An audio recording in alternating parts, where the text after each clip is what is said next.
오늘 하나님께서 우리에게 주신 말씀은 신약성경 누가복음 17장 1절에서 10절까지의 말씀입니다.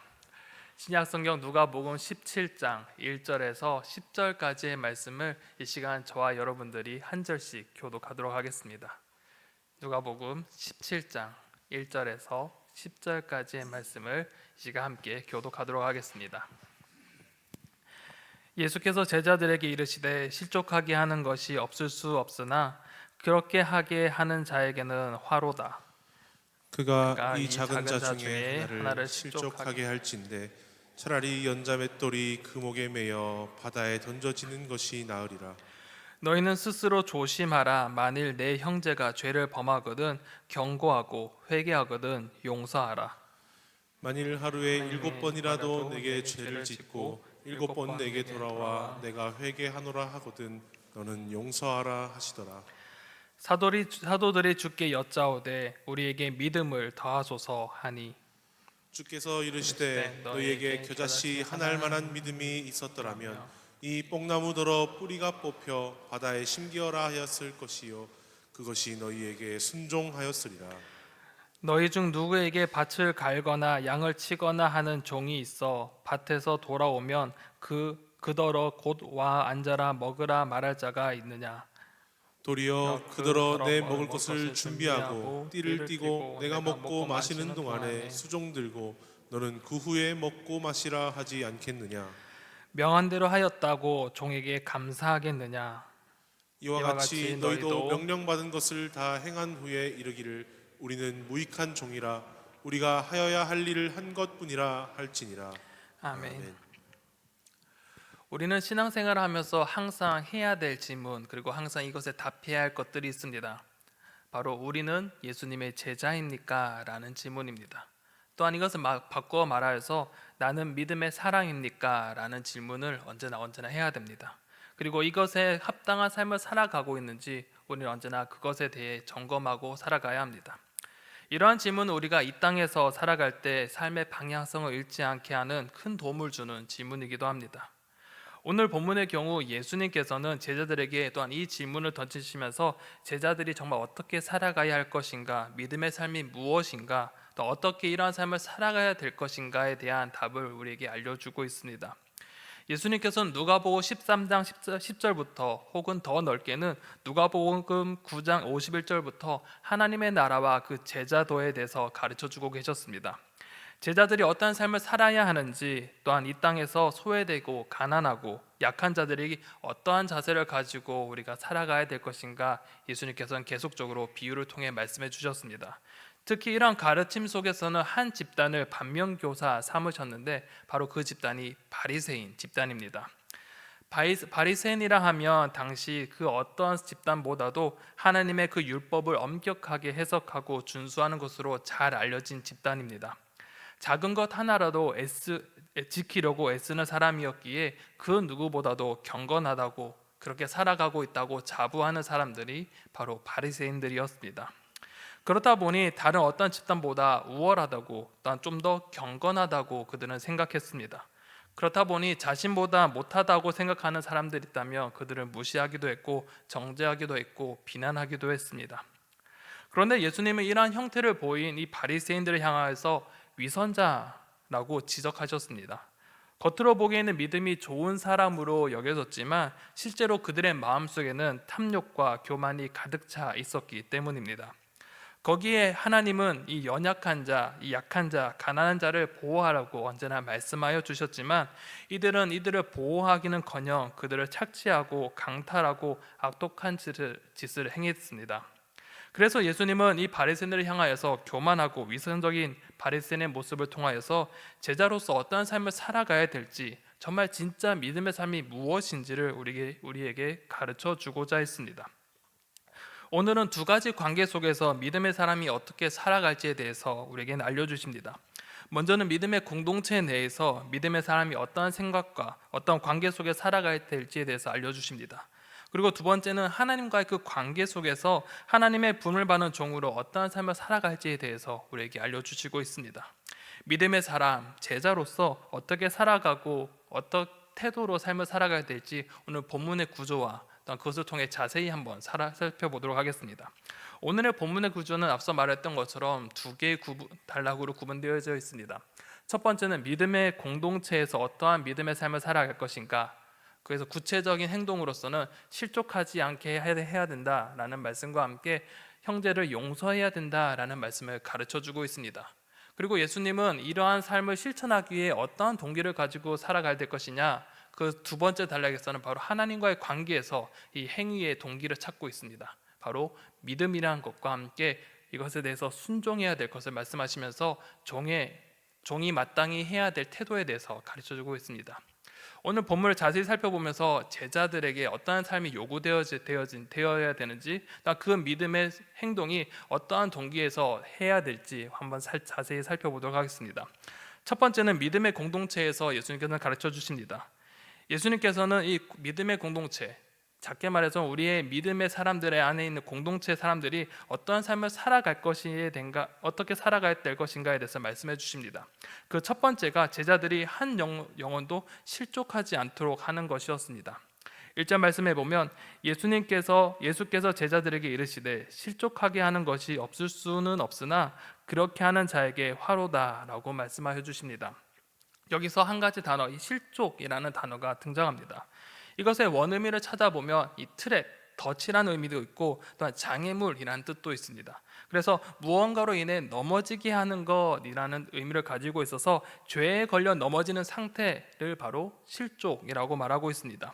그렇게 예수님은 죄의 유혹에 걸려 넘어지게 하는 일이 일어날 수는 없진 않지만 이러한 이들에게는 화가 있을 것이라고 말씀하여 주십니다. 이는 나의 행동으로 인하여서 다른 사람들이 실족하지 않도록 하라는 예수님의 경고의 메시지이기도 합니다. 나로 인해 어떠한 사람이 시험에 들고 또한 넘어지게 하며 믿음을 잃어버리게 해서는 안 된다는 것입니다. 그런데 이러한 것이 참 쉽지 않습니다. 그래서 예수님께서도 이 실족하게 하는 것이 일어날 수밖에 없다라고 말씀하시기도 하십니다. 이것은 예수님께서 실족에 대한 이 행동을 허용하시는 것이 아닙니다. 실족, 이 죄의 문제는 그만큼 공동체 안에선 빈번히 일어나는 심각한 문제기에 그만큼 경계하라고, 행동을 조심하라고 예수님께서 말씀하여 주신 것입니다. 왜냐하면 이것은 공동체 안에서 심각한 영향을 미치기 때문입니다. 얼마나 심각한 문제를 일으키는지 예수님은 2절에서 다음과 같이 말씀하십니다. 그가 이 작은 자 중 하나를 실족하게 할진대 차라리 연자맷돌이 그 목에 매어 바다에 던져지는 것이 나으니라 라고 하십니다. 실족하게 하는 문제가 얼마나 큰 문제인지 이 실족하게 하느니 차라리 연자맷돌, 이 큰 무거운 돌을 자신의 목에 메어서 스스로 바다에 내던지는 것이 오히려 더 낫다라고 말씀하실 정도입니다. 그만큼 남을 실족하게 하는 것은 심각한 문제이자 해서는 안 되는 행동이라고 말씀하여 주십니다. 앞서 예수님께서는 누가복음 12장 48절에서는 제자들에게 맡겨진 그 책임과 신실함이 요구된다고 말씀하여 주셨습니다. 즉 제자들은 다른 사람에게 미치는 영향이 매우 크기에 그에 따른 책임 또한 크다고 말씀하여 주신 것입니다. 예를 들어서 초신자가 어떤 행동을 했을 때 공동체에 미치는 영향과 이 목사님이 어떤 행동을 통해서 공동체에 미치는 영향이 다른 것과 같습니다. 이와 같이 제자들은 언제나 그 행동을 주의하고 작은 자 하나라도 죄에 걸려 넘어지지 않도록 조심해야 된다는 것입니다. 그리고 또 한 가지 살펴볼 개념이 있습니다. 바로 작은 자입니다. 본문에서는 작은 자 중 하나라고 기록하고 있습니다. 오늘 본문에서는 이 작은 자가 구체적으로 어떠한 사람인지 어떠한 대상인지는 언급하고 있지 않습니다. 하지만 예수님의 이 가르침의 연속선상에서 볼 때 이 작은 자라는 개념은 이 나사로와 같은 사람, 돌아온 탕자들과 같은 사람, 그리고 세리와 죄인들, 수정병 든 사람들, 꼬부라진 여인들, 어린아이처럼 그 아이들을 볼 수 있습니다.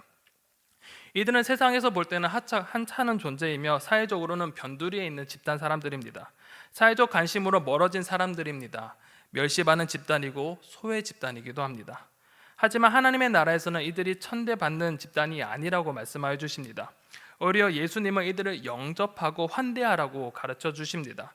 세상에는 이들을 멸시하지만 하나님 나라 그 제자들은 이들을 환대하고 그들로 인하여서 믿음에 걸려 넘어지지 않고 죄의 유혹에 넘어지지 않게 해야 된다라고 말씀하여 주십니다.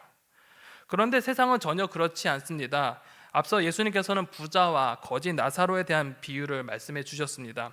부자는 자신의 부유함에 취해서 넉넉하게 살아갔지만 자기 집 대문 앞에 줄이고 상처 입은 거지 나사로는 가난함과 연약함이 있었고 이 부자는 그것을 돌보지 않았습니다. 결국 그 마지막이 어떻게 되었습니까? 오늘 새벽에 오늘 말씀의 제목처럼 그들의 운명이 뒤바뀌어져 버렸습니다. 부자는 지옥에, 거지 나사로는 아브라함의 품에 안겼습니다. 이렇게 운명이 바뀌게 된 것은 바로 부자는 이 거지 나사로를 실족하게 한 이유입니다. 그에게 부여된 그에게 내려진 그 거대한 부는 가난한 자를 돌보기 위함이자 그가 감당해야 될 책임입니다. 그러나 자신에게 주어진 책임을 외면한 채 자기만을 위해 그것을 사용했기에 비참한 치유를 맞이했던 것입니다. 당대 상황을 볼 때 많은 사람들이 있었습니다. 특히 이러한 당대 상황을 볼 때 바리새인 집단을 떠올리게 합니다. 당대 이 바리새인 집단은 어느 누구보다도 말씀을 많이 받은 집단이기도 했습니다. 앞서 언급한 것처럼 바리새인은 믿음이 있다 자부했던 그런 사람들입니다. 그런데 이러한 이들은 가난한 자와 사회적 약자에게 관용을 베푸며 믿음으로 인도하기보다는 오히려 그들을 멸시하고 천대하며 관심을 가지지 않았습니다. 그리고 도리어 배척하고 멸시했습니다. 이들은 예수님 앞에서는 예수님 말씀과 같이 부자와 동일한 사람들입니다. 그렇기에 그들의 모습 속에 부자의 모습이 들어져 있고 또한 예수님 말씀하신 그 사람들이 떠오르게 됩니다. 더 나아가 오늘로 이 말씀을 우리 삶 가운데 가져와 봤으면 좋겠습니다. 오늘날 말씀을 받고 믿음을 가진 집단은 누구입니까? 바로 예수님의 제자로 고백하는 하나님 나라 백성이라고 자부하는 바로 우리이기도 합니다. 우리의 삶은 어떠합니까? 예수님께서는 작은 자 한 사람이라고 실족하지 않게 하라고 말씀하셨는데 우리 주변의 작은 자는 누구이며 또 우리는 그들을 실족하게 하는 것이 없는가 우리의 삶을 한번 살펴보아야 합니다. 우리 공동체 안에 믿음의 연약한 자가 누구인지, 혹시 우리 공동체 안에 그런 사람이 속해져 있는지, 혹시나 관심에서 멀어진 사람이 있는지 우리는 살펴보아야 할 것입니다. 우리 공동체 내에 이런 관심에서 멀어진 사람들, 연약한 사람들, 가난한 사람들, 이런 사람을 우리 공동체 내에서 찾아내서 그들과 함께 세워나가는 공동체를 세워나가는 자세가 필요한 것입니다. 또한 믿음의 연약한 자들이 우리의 말과 행동으로 실족되지 않도록 우리는 언제나 언행을 조심해야 합니다. 그리고 믿음의 본을 보여야 합니다. 남을 함부로 판단하거나 비방해서는 안 됩니다. 무심코 던진 돌이 개구리가 맞아 죽은 것과 같이 예수님께서는 제자들로 다른 이들이 실족하지 않도록 주의하도록 하셨습니다.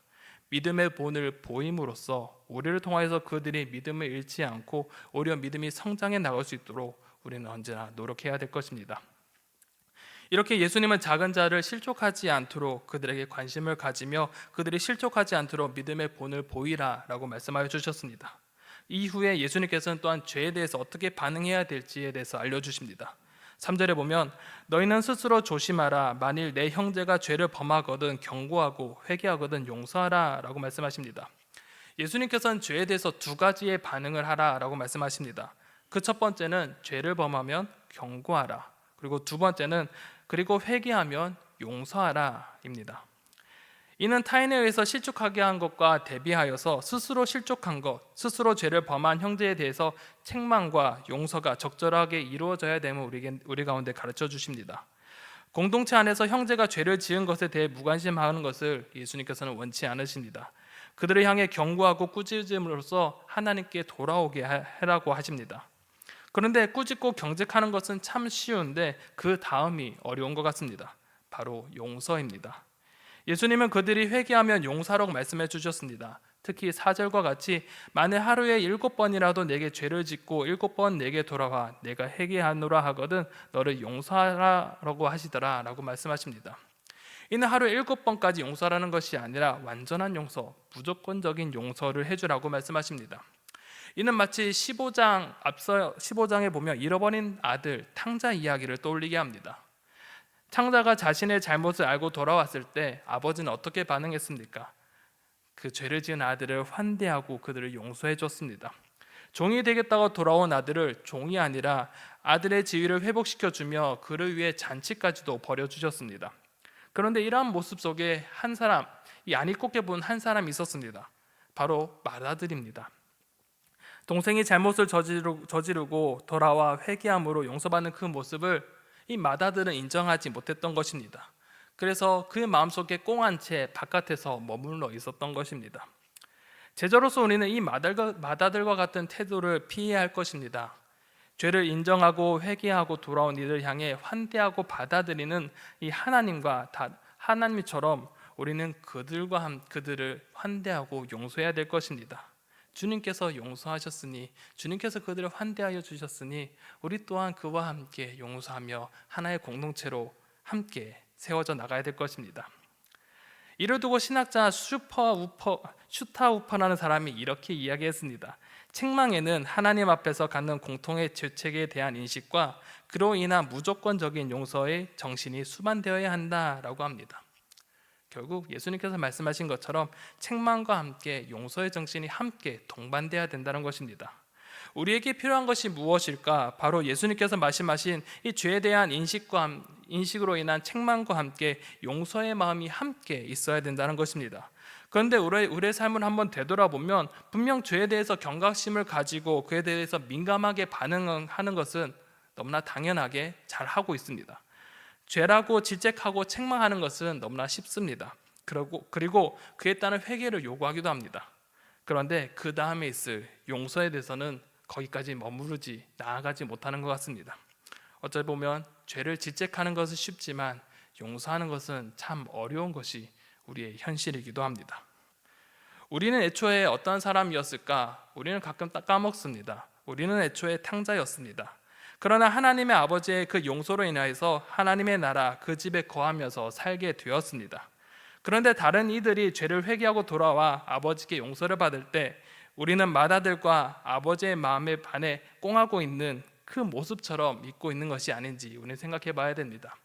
우리 또한 용서받았습니다. 우리 또한 이미 용서를 받아서 아버지의 집에 거하고 있습니다. 그렇게 아버지 집에 돌아온 이들을 향해 어떻게 반응하고 우리는 행동해야 될까요? 바로 용서를 해야 된다는 것입니다. 이제 두 번째 단락에서는 예수님께서는 이 믿음의 사람의 이 수평적 관계에서 하나님과의 관계에 대해서 이야기하십니다. 이 하나님과의 관계에서 어떻게 삶을 살아가야 될 것인가 이야기하시는데 이 앞선에 얘기하신 예수님의 그 가르침을 이어서 가져옵니다. 이것을 들은 제자들의 무리들은 한 가지 궁금한 것이 있었습니다. 아무리 생각해도 이것을 실천하는 것이 참 어려운 것 같습니다. 예수님께서 앞서 두 가지를 이야기해 주셨습니다. 작은 자를 실족하지 않게 하는 것, 그리고 형제를 용서하는 것. 이 두 가지를 하라고 예수님께서 말씀해 주셨는데 아무리 생각해도 이것은 너무나 힘든 것 같다고 제자들은 여겼습니다. 우리가 봐도 그것이 참 현실적으로 참 어려운 것 같습니다. 작은 것, 행동 하나라도 생각하면서 행동해야 되고 또한 매번 내게 잘못한 사람을 용서하는 것은 그리 쉬운 문제는 아닌 것 같습니다. 그러다 보니 제자들은 예수님의 가르침에 이렇게 반응합니다. 5절을 보면 사도들이 주께 여짜오되 우리에게 믿음을 더하소서 하니 라고 합니다. 여기서 특징적인 것은 사도들이라는 단어가 등장합니다. 앞서 1절에 보면 예수님은 제자들에게 가르쳐 주신다라고 했는데 이 5절에서는 난데없이 사도가 등장합니다. 정해보면 1절에 나타난 이 제자들은 이 예수님의 말씀에 긍정적이고 적극적인 태도로 예수님을 따르는 사람이라면 이 5절에서 말하는 이 사도라는 사람들은 바로 제자 그룹에서도 구별되는 사람, 우리가 잘 알고 있는 이 12제자라고 보면 좋을 것 같습니다. 제자들은 그들의 가르침 속에서 이 예수님의 얘기를 듣자 어떻게 해야 될까 참 고민이 되었습니다. 어떻게 하면 예수님의 말씀을 잘 따라야 될까 고민했던 것 같습니다. 그래서 그들이 예수님께 말합니다. 주여 우리에게 믿음을 더해 주소서라고 말씀하는 것입니다. 그들의 생각 속에는 믿음은 어떠한 개념이었을까 생각해 보게 됩니다. 제자들은 이 믿음을 양적으로 생각했던 것 같습니다. 믿음의 양이 부족하기에 더 많은 큰 믿음을 소유해야 된다라고 생각했던 것 같습니다. 그래서 예수님께서 가르쳐 주신 작은 자 하나라도 실족하지 않게 하고 언제나 용서할 수 있게 하는 것은 그들이 가진 믿음보다 더 큰 믿음이 필요하다고, 그러니 더 큰 믿음을 달라고 요청하는 것입니다. 제자들의 이러한 요청은 믿음의 양적 개념으로 여겼기 때문입니다. 마치 믿음을 더하거나 뺄 수 있는 것처럼 믿음을 많이 가지면 그것이 크니 더 큰 믿음의 행위를 할 수 있을 것이라고 생각합니다. 그런데 이러한 인식은 우리와 똑같은 생각을 하는 것 같습니다. 우리도 가끔 보면 예수님의 말씀에 대해서 우리가 반응할 때 내가 좀 더 큰 믿음이 있다면 행할 수 있지 않을까? 라고 생각하며 잠시 그 말씀을 덮어두며 더 큰 믿음을 가질 때 이것을 실천하자라고 생각할 때가 많이 있습니다. 그것처럼 우리 또한 제자들과 같이 이 믿음에 대한 분량을 큰 것, 작은 것, 수량적 개념으로, 양적인 개념으로 생각할 때가 있습니다. 이러한 생각을 가지고 있을 때 예수님께서는 제자들에게 두 가지 비유로 답을 해주십니다. 첫 번째 비유는 바로 겨자씨 비유입니다. 6절에 보면 주께서 이르시되 너희에게 겨자씨 하나일 만한 믿음이 있었더라면 이 뽕나무더러 뿌리가 뽑혀 바다에 심기어라 하였을 것이요 그것이 너에게 순종하였으리라 라고 말씀하여 주십니다. 믿음이 부족하다고, 믿음이 적다고, 믿음이 작다고 말하는 제자들 향해 예수님께서는 겨자씨만한 믿음을 말씀하십니다. 지극히 작은 겨자씨만한 믿음이 있다면 이 뽕나무를 뿌리째 뽑아서 바다에 심겨져라 라고 말하게 되면 그 뽕나무가 스스로 가서 그곳에 심겨진다는 것입니다. 작은 믿음에도 큰 능력이 있음을 과정법을 통해 말씀해 주시는 것입니다. 작은 믿음에도 큰 능력이 있음. 예수님께서는 분명히 이들에게 믿음에 대해서 바로 알려주시길 원했던 것 같습니다. 예수님께서는 그들이 가진 믿음이 충분치 않다라고 생각하는 제자들을 향해서 아니야, 그렇지 않아, 너희도 충분히 그 믿음을 가지고 있어 라고 격려해 주신 것과 같습니다. 제자들의 믿음을 주입받지 않아도 이 모든 것을 할 수 있다는 믿음이 이미 존재하고 있다라고 예수님께서는 말씀해 주시는 것입니다. 그것도 생각해보면 이미 제자들은 이러한 능력도 가졌고 믿음도 가지고 있었던 것을 우리는 알고 있습니다. 12명의 제자들은 지금까지 예수님을 수많이 따라다니면서 예수님의 능력을 경험했습니다. 폭풍우가 잠잠해지는 것도 보게 되었고 또한 귀신이 물러나는 것도 보게 되었고 병든 자가 회복되는 것, 오병이어와 같은 그런 다양한 경험들을 하게 되었습니다. 그들은 예수님의 곁에서 예수님의 놀라우신 능력을 그들은 경험했습니다. 그리고 그들 가운데 믿음이 자라나고 있었던 것입니다. 또한 예수님의 능력으로 제자들 또한 예수님과 동일한 능력을 얻게 되었습니다. 예수님께서 제자를 파송했을 때 그들 가운데 성령이 임했고 그들 가운데 사단을 물리치는 능력도 있었고 그들이 직접 사단을 물리치기도 했습니다. 병든 자를 회복시키기도 했습니다. 그런데 지금 와서 이들의 모습은 어떠합니까? 믿음이 부족하니 믿음을 더해달라고 말씀하고 있는 것입니다. 결국 이 믿음이란 것은 무엇일까? 바로 실천에 대한 문제인 것 같습니다. 양의 문제가 아니라 어떻게 행동할 것인가 라는 문제인 것 같습니다. 믿음이란 무엇일까? 신학자 갈런드는 이렇게 정의했습니다. 믿음은 하나님의 주도권에 대한 반응이다 라고 말합니다. 하나님께서 우리의 삶을 주관하시고 온 우주 만물을 주관하시며 그분의 주도권에 우리가 순응하고 따르고 반응하는 것이 믿음이라고 말씀하는 겁니다. 만약에 제자들과 같이 우리가 충분한 믿음이 없다고 말하고 그저 그 자리에 머물러 있다면 그 사람은 아무것도 할 수 없게 되는 것입니다.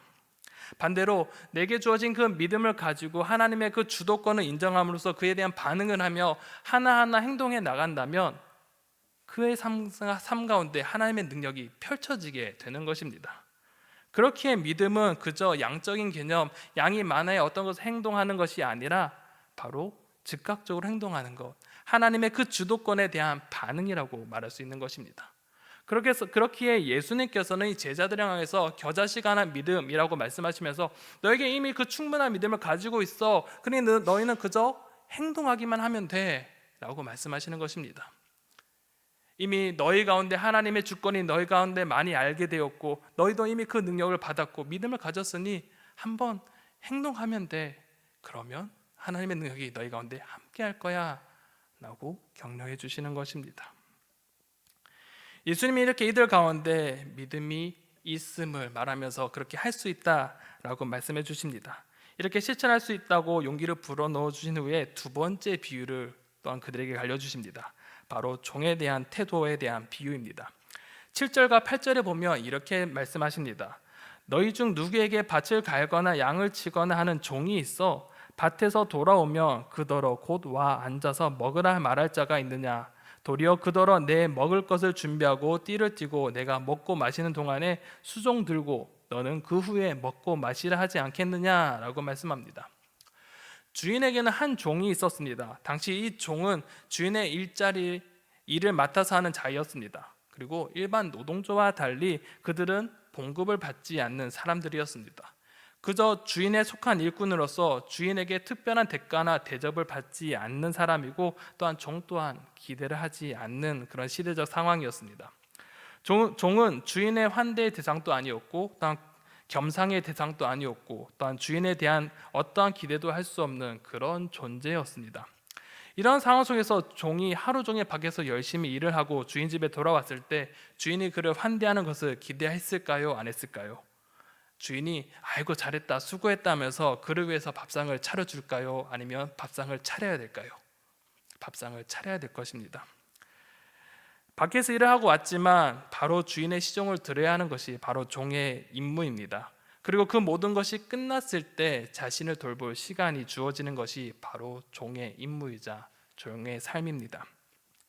또한 9절과 같이 주인이 이렇게 수고한 종에 대해서 감사하게 생각하지 않는다라고 말씀하여 주십니다. 감사가 무엇일까? 이 상대방에게 신세를 졌거나 호의를 받았을 때 감사의 마음을 표하는 것이 이 정중한 표현이 바로 감사입니다. 빚을 졌을 때 감사도 표현합니다. 또한 이것을 반대로 생각하면 주인이 종에게 빚진 자도 아니며 신세를 지는 사람이 아닙니다. 종이 열심히 일한 것에 대해 흡족하게 생각하고 있을 수는 있지만 감사를 표하지는 않습니다. 즉 종이 행한 일에 대해서 특별하게 생각하지 않으며 특별한 은혜를 베풀지 않는다는 점입니다.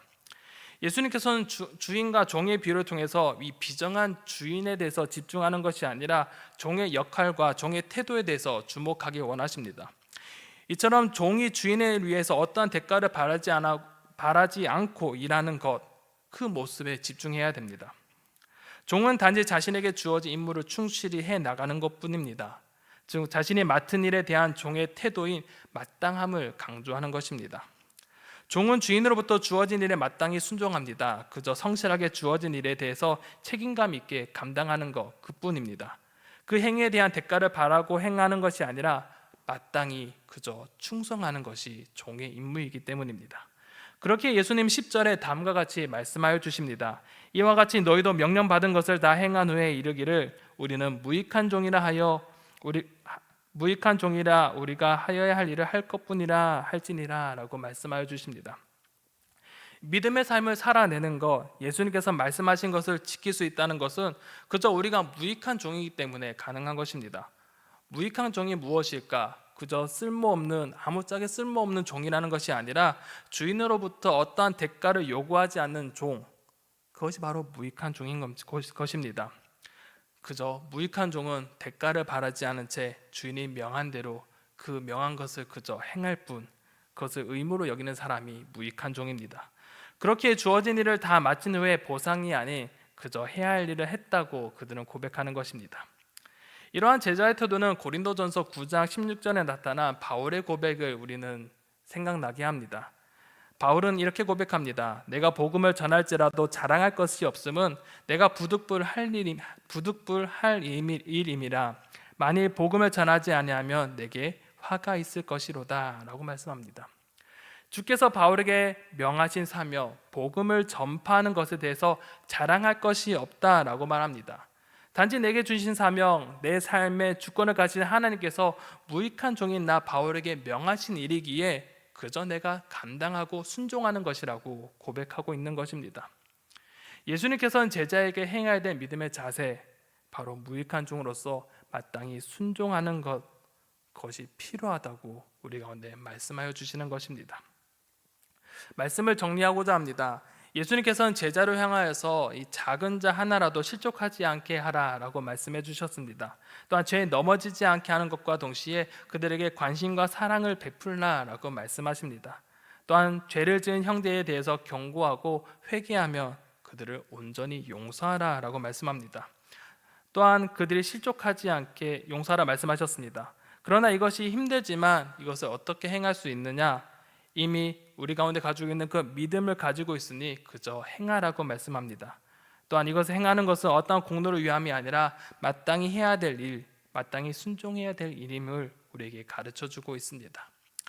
사랑하는 성도 여러분, 예수님께서는 믿는 자에게, 특히 예수 그리스도로 살아가는 우리 제자들에게 이 땅을 어떻게 살아가게 할 것인가에 대해서 우리에게 가르쳐주고 있습니다. 우리의 삶을 살아갈 때 연약한 자가 실족하지 않게 하는 것, 용서의 삶을 살라고 말씀하십니다.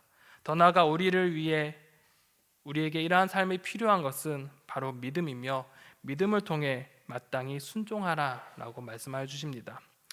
우리의 삶의 주변을 한번 되돌아보았으면 좋겠습니다. 우리의 삶 속에 가장 연약한 자, 가장 약자는 누구입니까? 어찌 보면 우리는 우리의 삶의 현실을 바라볼 때 지금 지옥불과 같은 화재로서 삶의 터전을 잃어버린 사람, 그들이 가장 연약한 자이지 않을까라는 생각도 해봅니다. 화마와 싸우고 있는 많은 이들, 그들이 있습니다. 또한 세계 곳곳에서는 전쟁과 기근으로서 삶의 터전을 잃어버린 사람들이 참 많이 있습니다. 그들을 위한 관심과 기도, 우리는 정말 필요합니다. 그런데 이뿐만이 아닙니다. 우리의 삶의 현장, 우리의 공동체에서도 이런 관심과 기도가 필요한 사람들이 있습니다. 삶을 지키기 힘들어서 정말 고통 속에 있는 성도님들, 육신의 질병의 고통 속에 보내고 있는 우리의 환우들, 누구에게도 말하지 못하는 고통 속에 하루하루 힘겹게 살아가는 우리의 성도들이 있습니다. 또한 삶의 현장에서 관심이 필요한 연약한 지체들도 있습니다. 주님께서 이들을 향한 관심과 사랑을 베풀어 주시길 원합니다.